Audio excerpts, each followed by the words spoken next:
Halo teman-teman, ya apa kabar? Nah, mungkin dari teman-teman masih banyak yang bertanya-tanya ya, pembelajaran trading saham ini sebetulnya cocok buat siapa gitu ya. Jadi pembelajaran trading saham ini cocok buat mereka yang pertama adalah yang baru memasuki dunia keuangan dan ingin tahu lebih dalam mengenai apa itu saham. Jadi sama seperti saya dulu, pertama kali saya terjun di dunia keuangan, saya mendengar mengenai saham. Tapi saya tidak tahu lebih dalam ya, bagaimana menganalisa saham, bagaimana cara membeli saham. Nah, di sini sangat cocok sekali karena kita belajar tentang saham dari nol, dari bagaimana cara transaksi, bagaimana cara menganalisa semuanya. Ya, kemudian yang kedua, cocok bagi mereka yang mungkin sudah aktif trading, misalkan trading di forex, trading di kripto, komoditi, indeks, ya. Dan ingin melakukan diversifikasi di saham. Ya, tentunya jangan menaruh telur dalam satu keranjang. Jadi kalau kita sudah menguasai ilmu di forex, tidak ada salahnya kita mengasah juga di saham. Di sini Anda juga akan belajar bedanya apa sih antara trading di forex, di kripto, dan di saham gitu ya. Sehingga ilmunya juga jadi lebih lengkap, lebih bagus gitu. Nah, yang ketiga, cocok bagi mereka yang ingin menggunakan saham ini sebagai sarana untuk mengalahkan inflasi atau ingin membuat kekayaannya bertumbuh. Karena banyak dari teman-teman saya yang punya dana, mereka bingung dananya ini mau diapakan. Mau buka usaha baru kok agak menakutkan ya, karena dengar-dengar mau krisis gitu, jadi ragu-ragu. Tapi uangnya mau disimpan di bank juga nggak aman. Karena apa? Karena tidak bertumbuh. Bahkan lama-lama nilainya makin turun, kegrogot gitu. Nah, ini juga cocok buat mereka yang ingin mengembangkan kekayaannya lewat dunia saham. Nah, saya ambil contoh ya, misalkan di saham BCA. Apa artinya jika Anda membeli saham BCA? Ya, artinya adalah Anda menjadi bagian dari pemilik perusahaan BCA. Loh, apa benar saya menjadi pemiliknya BCA? Ya benar, kita jadi pemilik, tapi mungkin untuk bagian yang sangat-sangat kecil sekali. Jadi contohnya, market cap saham BCA atau nilai dari perusahaan saham BCA ini adalah 1000 triliun. Artinya apa? Kalau ada orang yang ingin membeli perusahaan BCA, itu berarti harus punya uang 1000 triliun untuk membelinya. Ya. Nah, kalau Anda beli saham BCA-nya itu 1 juta, Anda bisa bayangkan seberapa kecil bagian kepemilikan yang Anda miliki dari total keseluruhan perusahaan BCA tersebut. Jadi 1 juta Anda dibagi 1000 triliun. Ya. Karena 1 juta adalah bagian dari 1000 triliun market cap dari saham BCA. Nah, jadi saham ini adalah bukti kepemilikan perusahaan yang diperdagangkan atau ditransaksikan di Bursa Efek Indonesia. Ya. Jadi kalau untuk kita membeli atau menjual suatu saham, kita harus melalui perusahaan broker yang resmi, yang disebut sekuritas. Nanti order kita itu akan diteruskan ke bursa. Ya, jadi brokernya ini bisa banyak, tapi bursanya ya hanya satu, yaitu Bursa Efek Indonesia gitu ya. Kemudian untuk saham sendiri itu terdiri dari berbagai sektor. Jadi kita bisa bagi ke dalam berbagai macam sektor, seperti sektor energi, sektor pertambangan ya, kemudian teknologi. Contohnya kalau teknologi ini seperti Gojek, Tokopedia, Bukalapak ya. Kemudian sektor properti seperti Ciputra, Agung Podomoro, kemudian sektor perbankan, banking ya, seperti BCA, Mandiri, BRI, BNI, atau sektor consumer goods seperti Indofood, Indomie ya, atau juga sektor healthcare, kesehatan seperti Kalbe Farma ya, dan lain-lain. Jadi masih banyak sektor-sektor yang ada di saham gitu. Jadi kalau kita lihat sektornya banyak, ini artinya kita trading saham ini ya, artinya tidak bertentangan dengan bisnis apapun. Jadi bagi mereka yang suka properti juga bisa beli saham-saham properti di sini, di mana nilainya itu tidak harus sebesar membeli properti yang beneran yang di luar itu ya. Beli rumah, beli ruko, beli tanah. Nah, kalau di sini Anda punya uang 1 juta, Anda sudah bisa beli sahamnya properti senilai 1 juta. Bahkan Anda punya uang hanya 100 ribu pun sudah bisa untuk membeli saham properti gitu. Nah, kemudian bagi mereka yang suka beli emas, di sini juga bisa beli saham perusahaan emas gitu.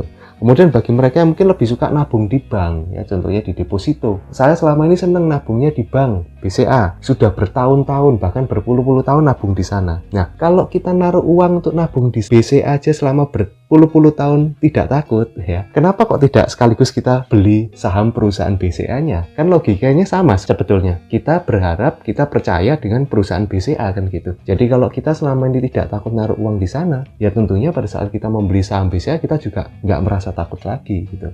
Apalagi tidak harus membeli dalam jumlah yang besar ya, yaitu tadi 1 juta juga sudah bisa, 10 juta juga bisa. Padahal kita naruh uang di bank BCA-nya mungkin puluhan juta, ratusan juta, atau miliaran bisa-bisa gitu. Nah, jadi ini mindset-mindset yang mungkin perlu kita miliki ya, sehingga kita tidak merasa takut lagi. Karena kebanyakan kita merasa takut itu karena kita belum mengerti, kita belum tahu apa sih yang akan kita hadapi. Saham itu seperti apa? Nah, kalau kita tidak pernah mencoba, ya kita nggak akan pernah tahu. Selamanya kita akan merasa takut. Contoh kalau kita pergi ke suatu daerah yang belum pernah kita kunjungi sebelumnya, perasaan khawatir itu pasti ada. Wah, nanti kira-kira pom bensinnya di mana ya? Nanti kira-kira kalau di jalan mau ke toilet, di mana ya toiletnya? Nah, itu atau takut nyasar misalkan. Kalau menuju ke sananya itu mungkin lewat hutan gitu ya. Kadang kan kita merasa takut. Kenapa? Karena kita belum pernah. Tapi minimal kalau kita sudah ada petanya, sudah kita bawa maps ya, Google Maps, kita lebih tenang. Tapi kita belum pernah praktek. Lebih tenang lagi kalau kita sudah pernah mencoba, sudah pernah praktek dan dipandu dengan map. Otomatis risikonya menjadi jauh lebih kecil gitu ya. Jadi kalau kita saat ini masih merasa ada takut, itu wajar karena kita memang belum mencoba, kita belum tahu. Tapi nanti kalau kita sudah terjun, pelan-pelan kita akan mengerti gitu. Yang penting kita akan belajar juga cara membatasi risiko. Nah, tentunya ini yang nanti paling utama ya. Tentunya kita nggak mau kita trading langsung jadi bangkrut, atau kita trading uangnya langsung hilang atau habis ya. Walaupun di saham harusnya tidak mungkin sampai hilang, karena kan kita pasti sudah memilih saham yang terbaik gitu ya, bukan asal saham kita beli dan sebagainya. Itu nanti akan kita pelajari semuanya. Nah, kalau tadi adalah pembagian saham berdasarkan sektor, saham tentunya juga bisa dibagi berdasarkan market cap-nya ya, seperti BCA tadi market cap-nya 1000 triliun. Nah, kalau kita bagi berdasarkan market cap itu ada 3, yaitu big cap atau perusahaan-perusahaan yang kapitalisasinya besar, di atas 10 triliun, di atas 10 triliun. Kemudian, ini yang biasa disebut blue chip ya, atau LQ45. Kemudian yang kedua adalah medium cap, itu antara 500M sampai 10 triliun. Ini biasa disebut saham-saham second liner. Itu. Yang ketiga adalah small cap, itu di bawah 500 miliar. Ini biasa kita sebut saham-saham third liner ya. Nah, ini yang pembagian berdasarkan market cap. Jadi kita istilahnya tidak asal beli saham, kita bisa lihat berdasar market cap-nya juga. Kalau market cap-nya yang besar, tentunya lebih liquid. Kita mau jual kapanpun gampang, karena perputaran uang di sana juga besar. Itu jangan sampai kita jadi ikan besar di kolam yang kecil ya. Nanti dana kita gede, belinya saham-saham yang kecil. Nah, ini salah satu yang kita tentunya nanti bisa antisipasi, gitu ya. Selain kita juga tadi memilih sektor, kita tentunya tidak masukkan uang dalam satu keranjang, semua dimasukkan ke satu sektor juga tidak. Nah, kita bagi-bagi ke berbagai macam sektor, kemudian kita juga memilih yang liquid yang mana, perusahaan-perusahaan yang besar yang mana, supaya risikonya jadi lebih kecil. Nah, ada beberapa alasan mengapa orang trading saham. Jadi kalau saya simpulkan ada 3. Yang pertama adalah ingin mengalahkan inflasi. Ya, ini sudah istilahnya kalau di keuangan itu musuh utamanya adalah inflasi gitu ya. Karena percuma punya uang banyak kalau nilainya lama-lama makin kegerus. Jadi bukan makin kaya tapi lama-lama pasti makin miskin. Itu sebabnya banyak orang yang berpikir saya mau naruh uang di mana yang bisa mengalahkan inflasi, itu aja. Jadi tidak muluk-muluk ya. Yang penting sudah di atas inflasi itu sudah bagus. Yang kedua itu ingin membuat kekayaannya bertumbuh. Nah, ini yang biasa disebut orang kaya makin kaya. Karena mereka berpikirnya adalah gimana caranya uangnya berkembang terus, bisnisnya tetap jalan, uang yang sudah dihasilkan tetap muter lagi ya tentunya lewat investasi. Nah, investasi saham ini yang paling diminati biasanya. Nah, kemudian yang ketiga adalah untuk sumber income kedua. Nah, ini biasanya untuk mereka yang masih kerja ikut orang, karyawan ya, selain sudah dapat gaji, biasanya mereka merasa, wah, saya pengen punya penghasilan lain nih ya, alternatif income kedua. Cuman kendalanya adalah setiap hari sudah full untuk bekerja di kantor, jadi waktunya sudah habis, sudah nggak punya waktu lagi. Nah, tapi ingin punya penghasilan lain. Nah, saham ini sangat cocok buat mereka karena bisa dikerjakan dimanapun dan kapanpun ya, dalam arti kapanpun ya jam bursa tentunya. Cuman kita tidak harus memantau, tidak harus nungguin selama jam bursa buka, enggak. Kita bisa pakai pending order. Zaman sekarang sudah canggih ya, kita bisa menggunakan pending order. Jadi kita tinggal pasang, sudah kita tinggal. Pasangnya pun bisa dari malamnya, bisa, enggak harus hari jam-jam kerja ya, enggak. Tapi kita bisa pasang dulu malamnya sehingga tidak mengganggu pekerjaan kita yang sekarang. Nah, bagaimana sih cara untuk profit di saham? Nah, ada 2 macam cara untuk profit di saham. Yang pertama adalah yang banyak orang suka adalah beli di harga rendah atau murah, biasanya orang bilang murah, jualnya di harga tinggi, di harga mahal. Jadi beli di harga 5.000, jual di harga 6.000, sudah untung 20%, sudah naik sahamnya 1.000 ya. Atau yang kedua adalah beli di harga tinggi dan jual di harga yang lebih tinggi lagi ya. Intinya selama ekspektasinya itu naik ya kita tetap bisa untung gitu. Jadi misalkan kita beli dari harga 5.000 sudah naik nih jadi 6.000. Nah, tapi karena banyak orang yang berekspektasi harganya masih bisa naik sampai 7.000, akhirnya kita beli. Banyak yang beli lagi di harga 6.000. Ternyata benar naik sampai 7.000 ya. Jadi walaupun 6.000 sudah dianggap tinggi, masih bisa naik lagi. Itu masih bisa profit lagi. Nah, kemudian cara menghitung profit ini bagaimana? Jadi contoh kalau kita beli saham BCA tadi di harga 10.000 ya, jadi satu lembar saham BCA harganya Rp10.000, jual di harga 11.000, berarti sudah ada keuntungan 1.000 per lembar saham ya. Sedangkan kalau di Indonesia minimal pembelian adalah satu lot itu sama dengan 100 lembar saham. Jadi kalau harga sahamnya 10.000 kali 100 lembar, itu tadi kan per lembar, dikali 100 berarti 1 juta. 1 juta per lot saham BCA. Jadi kalau 1 juta tadi sudah untung naik, jadi tadi kan 10.000 naik 11.000 untung 1.000, berarti kalau 1 juta naik 1.100.000 ya. Sudah untung 10% atau 100.000 tadi ya. 1.000 per lembar saham dikali 100 lembar jadi 100.000. Jadi keuntungannya adalah Rp100.000 atau 10% dari modal beli kita. Ini cara kita menghitung profit ya, kalau dalam bentuk persentase atau dalam bentuk rupiah.